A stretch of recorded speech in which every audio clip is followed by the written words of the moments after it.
Imagine being locked in a room barely larger than a parking space. No windows, no sunlight, no voices, no physical contact.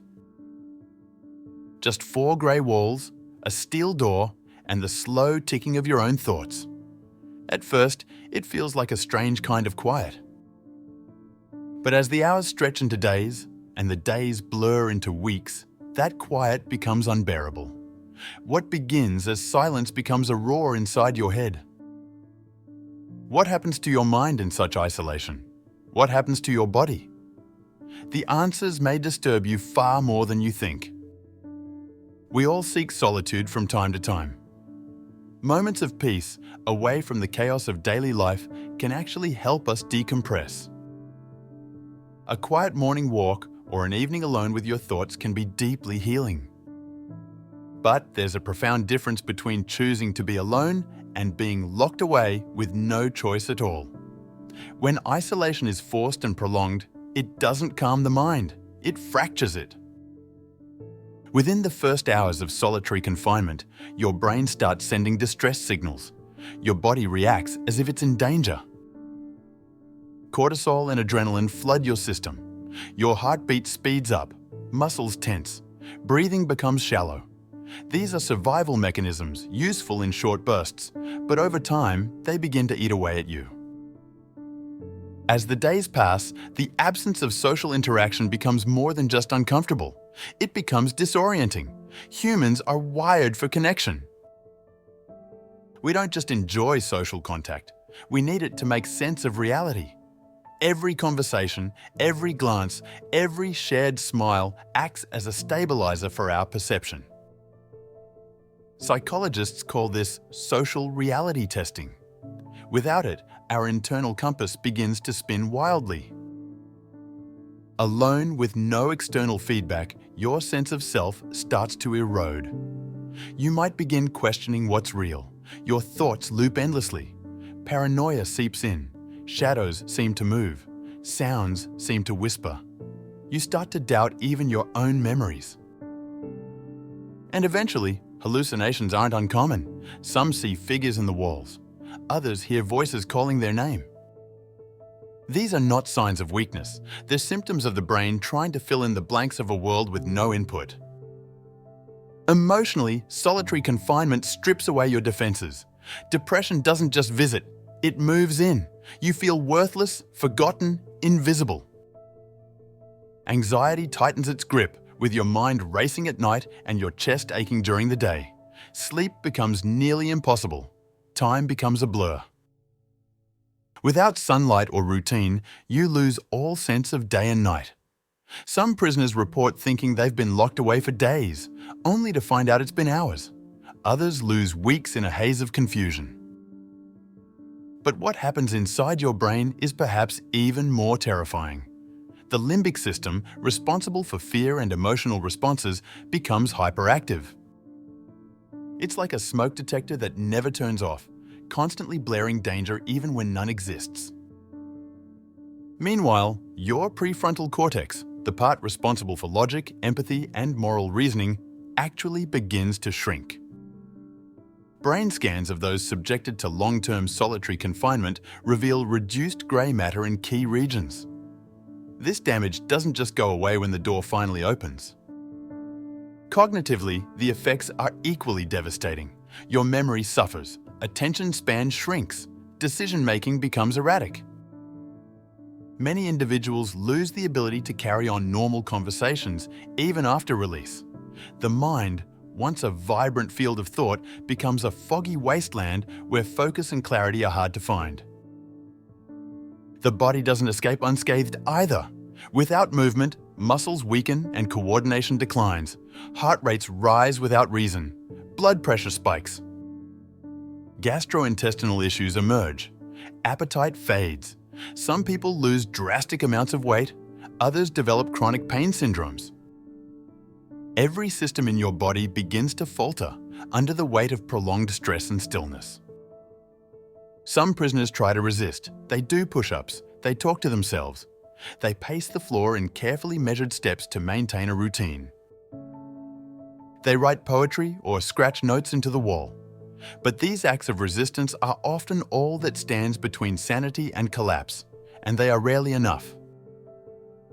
This is not just uncomfortable. It is, by every modern psychological and medical standard, a form of torture. The United Nations has classified solitary confinement lasting more than 15 days as cruel, inhuman, and degrading treatment. Yet in many parts of the world, including the United States, it continues on a massive scale. Every day, over 120,000 people in the United States alone endure this reality.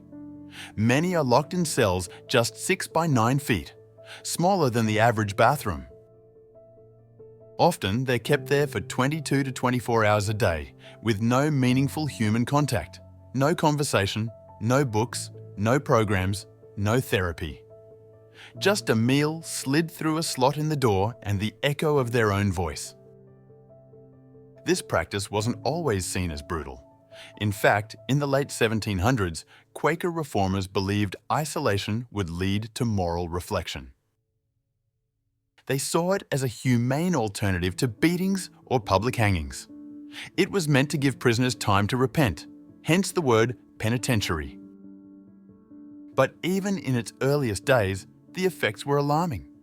Charles Dickens, after visiting an American prison, wrote that the psychological torment was worse than any physical punishment he'd ever seen.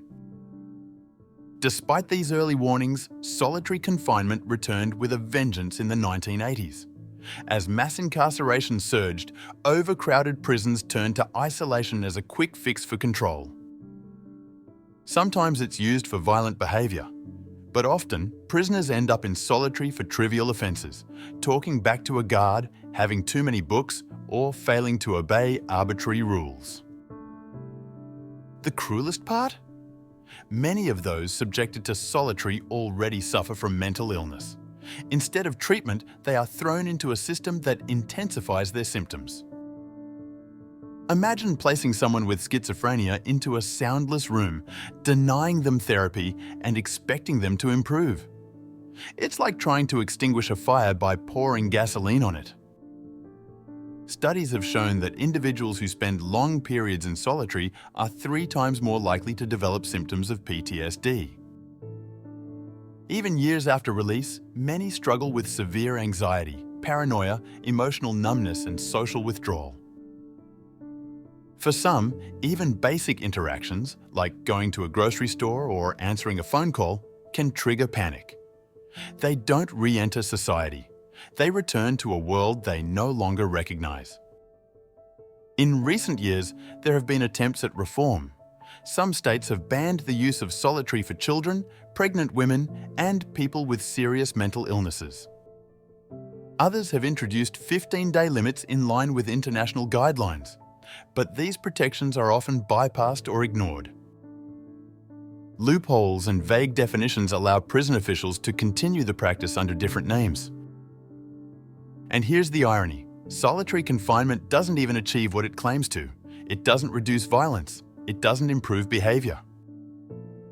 In fact, it makes prisons more dangerous, both for inmates and staff.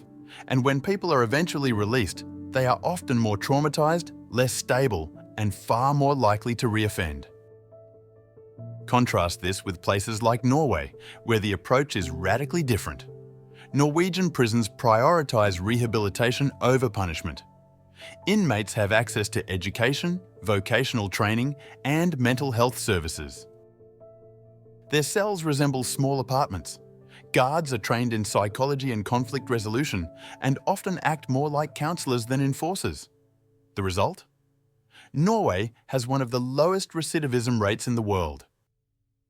It shows that dignity and rehabilitation work better than deprivation and isolation.